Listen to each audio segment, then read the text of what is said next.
قرآن میں جہاد کا لفظ 41 بار آیا ہے اور رحمت کی باتوں کا ذکر 335 بار آیا ہے، اور تلوار کی لڑائی جہاد اصغر ہوتا ہے کیونکہ وہ وقتی طور پر لڑا جاتا ہے، مگر جہاد اکبر جو ہر لمحہ کیا جاتا ہے وہ جو انسان اپنے نفس سے جہاد کرتا ہے، اپنی خواہشات اور اپنے شیطان سے جہاد کرتا ہے، تو اللہ تبارک و تعالیٰ ایسے انسان کے بارے میں کیا فرماتے ہیں کہ وَالَّذِينَ جَاهَدُوا فِينَا لَنَهْدِيَنَّهُمْ سُبُلَنَا، ہم ایسے انسان کو اپنے راستے کی رہنمائی فرما دیتے ہیں۔ نفس کے ساتھ جہاد کرنا اسی لیے فرض ہوتا ہے۔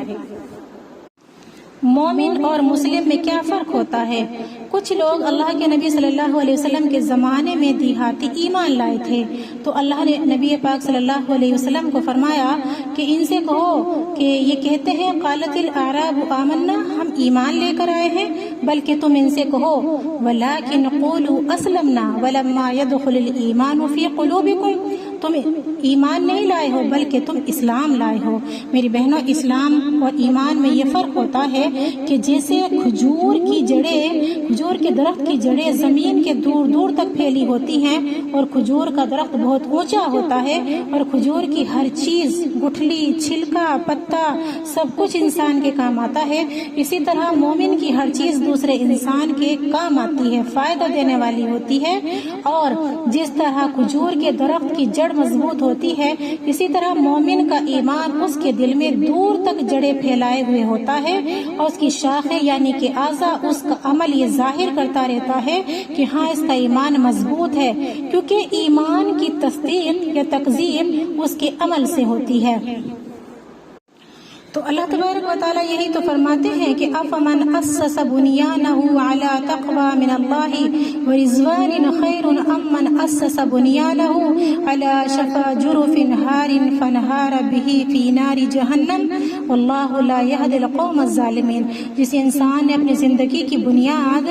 گرنے والی کھائی کے گڑھے کے کنارے پر رکھی، اس کا ایمان کوئی مضبوط نہیں ہے۔ ایسے انسان کے بارے میں اللہ نے فرمایا یہ تو ظالم انسان ہے، ظالم قوم ہے، ہم ایسے انسان کو ہدایت نہیں دیتے، بس ظاہری کلمہ پڑھتا ہے، کوئی عمل ہے نہ کچھ ہے، شرک بھی کرتا ہے، باقی وغیرہ وغیرہ سارے فاسد کاموں کو وہ انجام دیتا ہے۔ لیکن مومن وہ ہوتا ہے جو انسان اپنے دل کے اندر تقوی کی بنیاد رکھتا ہے کہ میں نے اس دنیا کے اندر صرف 3 ہی دن جینا ہے، عیسیٰ علیہ السلام کے قول کے مطابق۔ عیسیٰ علیہ السلام فرماتے ہیں کہ دنیا کی اتنی زندگی ہے کہ پاسٹ، فیوچر اور پریزنٹ کی اتنی ہی دیر تک رہتی ہے زندگی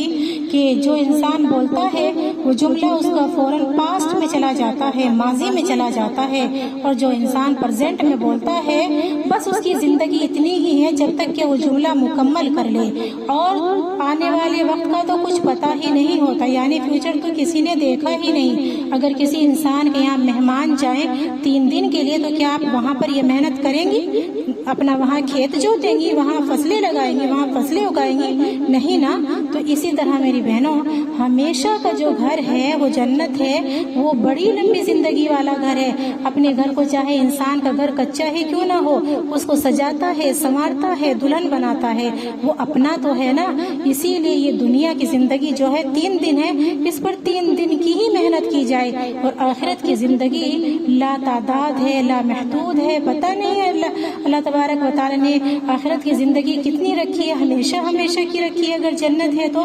اس لیے آخرت کی زندگی پر مسلسل محنت کرتے رہنا چاہیے، مسلسل گڑائی، کاشتکاری اور پانی دینا، ہل چلانا، یہ سب کچھ انسان اگر اپنے دل کی فصل پر کرے گا تو انشاءاللہ دل کی فصل تقویٰ پر اگ کر آئے گی، اور جو اس کے ہاتھ لگے گی اور وہ انسان کامیاب ہو جائے گا۔